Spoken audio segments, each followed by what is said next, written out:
प्रभु यीशु मसीह के नाम से फिर एक बार हम देखते हैं कि चौथा दृष्टांत को यीशु मसीह ने कहा, लगातार जो फल देने वाला, जिसे कहा कि 100 गुना कर कर। मेरे प्रियो, लगातार जो अच्छा ज़मीन पे फल देने वाला, जो अच्छे ज़मीन पे गिरकर फल देने वाला भी, उसके बारे में परमेश्वर एक 5 विषय को बताया गया। विषय को मैं बताता हूँ मेरे प्रिय परमेश्वर के लोगों। लगातार ध्यान रखने वाला विश्वासी, पवित्र शास्त्र को लगातार जो ध्यान देने वाला, नहीं तो स्थिर ध्यान से जो खड़ा रहने वाला विश्वासी को अच्छा फल देने वाला जमीन कर कर बोला गया है।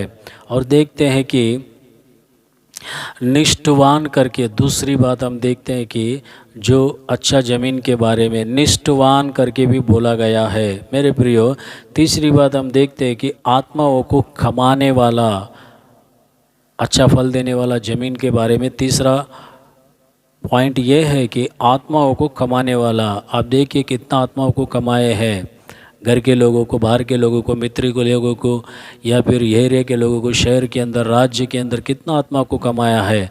आज तो आत्मा कमाने के लिए बहुत मुश्किल हो गया, बाहर जाने मुश्किल हो गया, सुसमाचार बोलना मुश्किल हो गया। मेरे प्रिय परमेश्वर के लोगों, देखते हैं कि अच्छा ज़मीन जिसे कहा गया कि आत्मा कमाने वाला। और देखते हैं कि चौथा पॉइंट में करुणामय, लोगों पर करुणा दिखाने वाला, दया दिखाने वाला, तरस खाने वाला।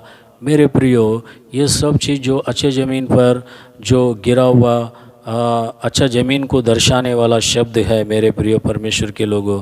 5वां शब्द हम देखते हैं कि वो जो प्रलोभनों को सहन करने वाला, प्रलोभनों को सहन करने वाला मतलब परीक्षा को सहन करने वाला, तकलीफ़ों को सहन करने वाला, ये अच्छा फल देने वाला ज़मीन कर कर हम देखे हैं। मत्ती का रचित सुसमाचार में इस बात को हम पढ़ सकते हैं मेरे प्रिय परमेश्वर के लोगों।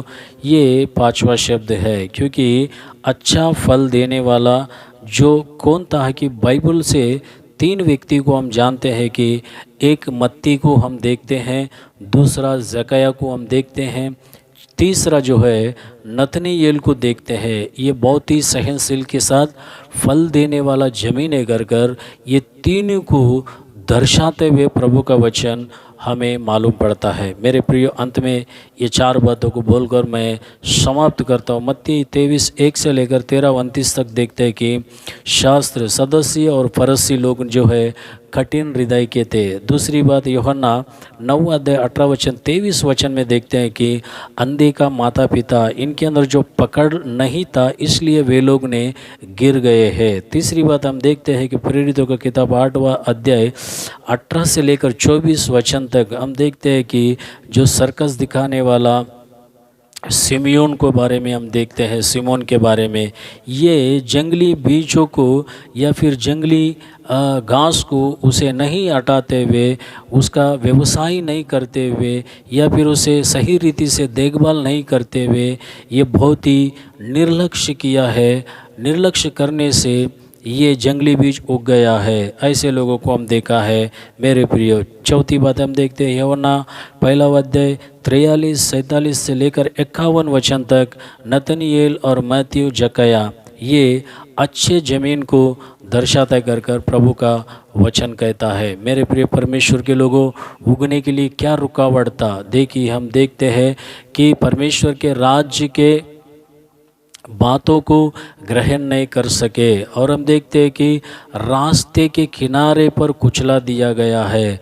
और हम देखते हैं कि वो आकाश के पक्षी आकर उसे खा लिया, जिसे शैतान को दर्शाता है।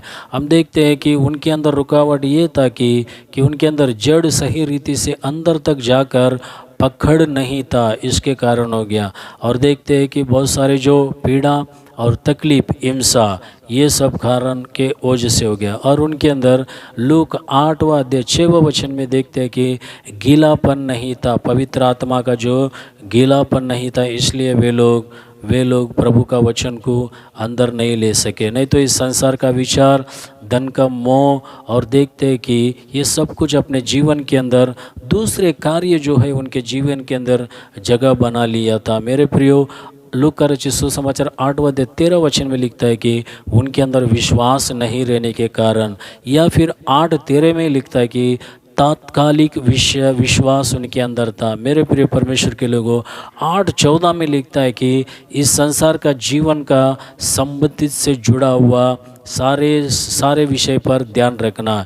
ये सब कुछ जो है आध्यात्मिक जीवन के अंदर बढ़ने से रुकावट हुआ है, मतलब उगने के लिए या फिर बढ़ने का रुकावट के बारे में ये वचन हमें बताया गया है। मेरे प्रिय परमेश्वर के लोगों, पहला झुंड में जो है अपने वचन को नहीं सुनते हुए मन कठिन कर लिया कर हम देखते हैं।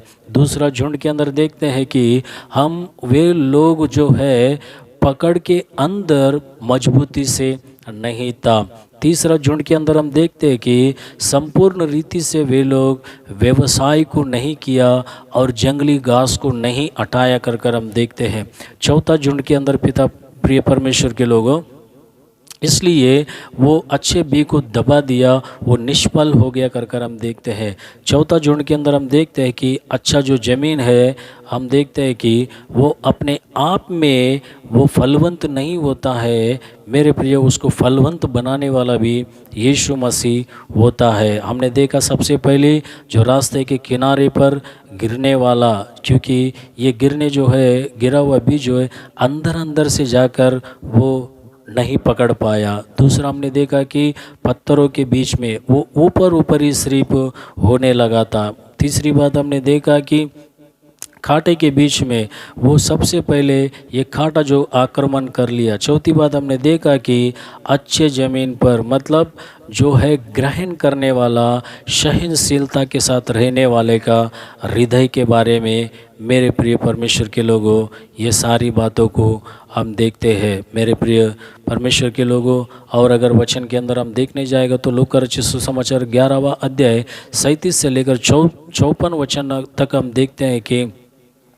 सदस्य फरसी जो है पारंपरिक के रूप से देखो हाथ धोकर वे लोग क्या करते हैं कि खाना खाते हैं।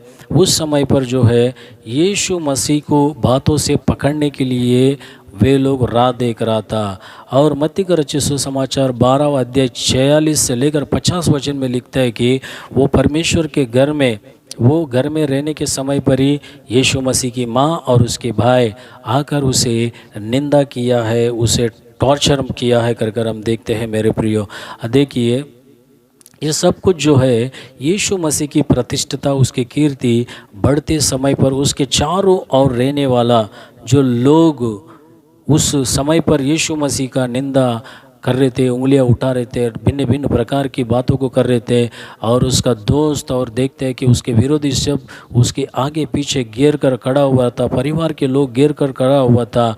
उस समय पर जो है असत्य की बातों को, असत्य के विचारों को उस पर यीशु मसीह पर टोक रहा था। वो समय पर यीशु मसीह प्रशांतता से, शांति से बैठकर ये दृष्टांत को यीशु बता रहा था कर हम देखते हैं।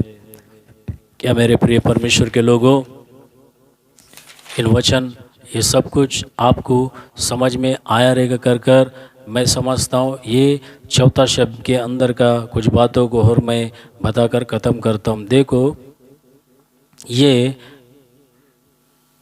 तो जैसा सुनता है वो सुनने के ऊपर इसका प्रभावित होता है, नहीं तो ग्रहण करने के जैसा सुनना चाहिए। वचन को दृढ़ चित्त से अंगीकार करना चाहिए, और तो बहुत ही धार्मिकता से, एकदम मांस के हृदय से इन बातों का अनुसरण करना चाहिए। तेरे अंदर पकड़ होना चाहिए, परमेश्वर का वचन को लगकर ज़िंदगी बिताना चाहिए। बहुत ही सहनशील के साथ क्या होना चाहिए कि फल देना चाहिए। देखो, फल देने के लिए, बीज के लिए क्या ज़रूरत है कि पानी की आवश्यकता है। वो पानी पवित्र आत्मा है, उस पानी को हम जरूर पाने की आवश्यकता है। मेरे प्रियो, देखो, ये बीज को जो दबाने के लिए या फिर ये बीज को नहीं दबाने के जैसा ज़मीन को क्या करना चाहिए, अच्छा व्यवसाय करना चाहिए, हल चलाना चाहिए।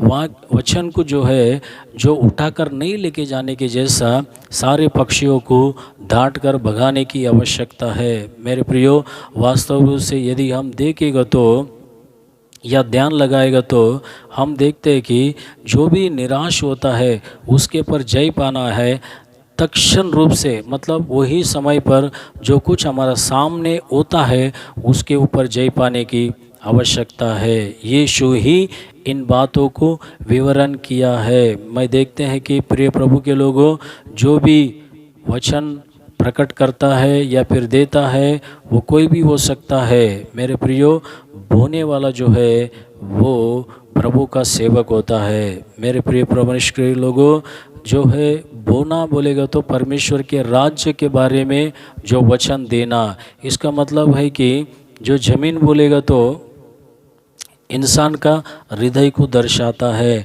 पक्षी जो बोलेगा तो शैतान को दर्शाता है, और खाटा और बाकी सारी जो बातों को बताएगा तो इस संसार का विषय को दर्शाता करके प्रभु का वचन कहता है। प्रभु का वचन आप सभी को आशीषित करे। ये 4 दृष्टांतों को यीशु मसीह ने 13वां अध्याय के अंदर बताया गया है। प्रभु आप सभी को आशीष करे। धन्यवाद हो।